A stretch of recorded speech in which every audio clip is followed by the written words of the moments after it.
Of course, this is our peanut variety test. We also at this location would have our uniform peanut performance test, which we refer to as the UPPT test.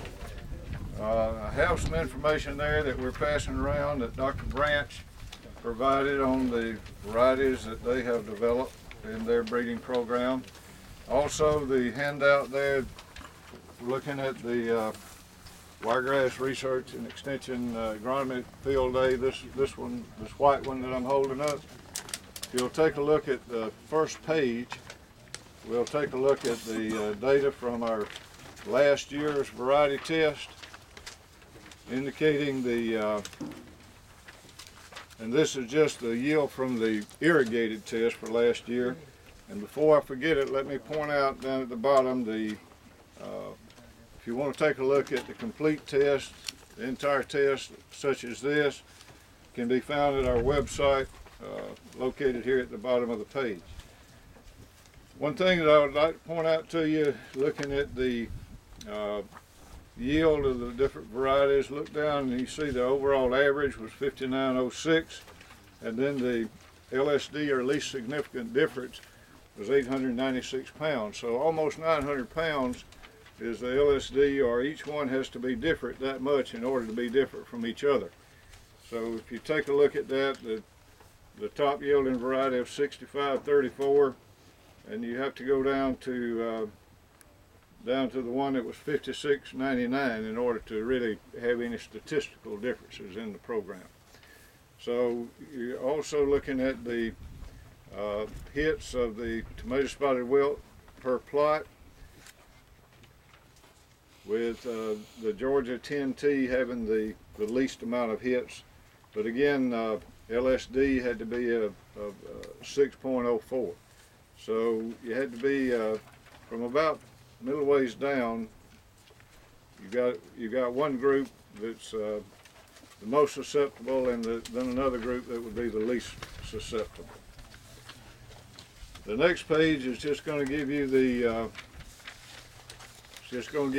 entries that we have in our peanut variety test program. Of course, what we're looking at here is the irrigated test. We also have a dry land test over on the other side of the station, and then you have a list of the entries in the uniform peanut performance test, which is the breeding lines.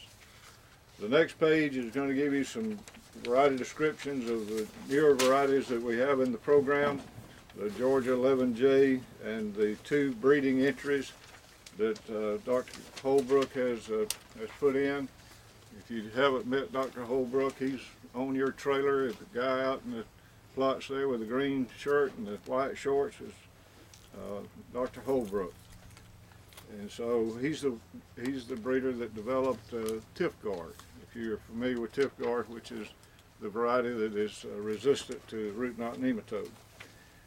The ones down on the bottom of that page would be the entries in our UPPT test. If you're interested in information regarding what seed might be available for you for next year, no matter how well these different varieties do, if you'll take a look at page 4, you'll see that in 2009 the Georgia 06G variety sort of came on the scene, and it has moved forward since then to today in 2012. 78% of the acreage in the seed certification programs in Georgia, Florida, and Alabama would be comprised of the Georgia 06G variety. Only 5% Tifgard, 5%, and on down the line. You can read them. So the message here is, if you're interested in a variety other than Georgia 06G, then you need to be sure that you go ahead and let your seed supplier know for next year that you're interested in some Tifgard or some of the other varieties. One thing that I always like to mention at this point in time, and that is for you guys that might be wanting to save your seed, it's quite legal for plant variety, any varieties that are protected only through the Plant Variety Protection Act, but it will be illegal for you to save anything that is high oleic and patented with that high oleic characteristic. The Georgia variety greener, the tiff guard, are protected through plant variety protection, but they're not high oleic. So you can save them, but you can't legally sell them, or trade them, or swap them, or anything else to any of your neighbors, or so on and so forth. Now the varieties that are high oleic, the newer varieties, which is the Georgia 10T, the Georgia 09B, we've got some more high oleic varieties coming along, the Florida 07. Those varieties carry the high oleic gene and they're patented, and they are illegal for you to save those seeds. So I've got out here, we've got some varieties that the older varieties, as well as some of the newer varieties that are dug, so that you can take a look at them if you'd like to get off the trailer and take a look.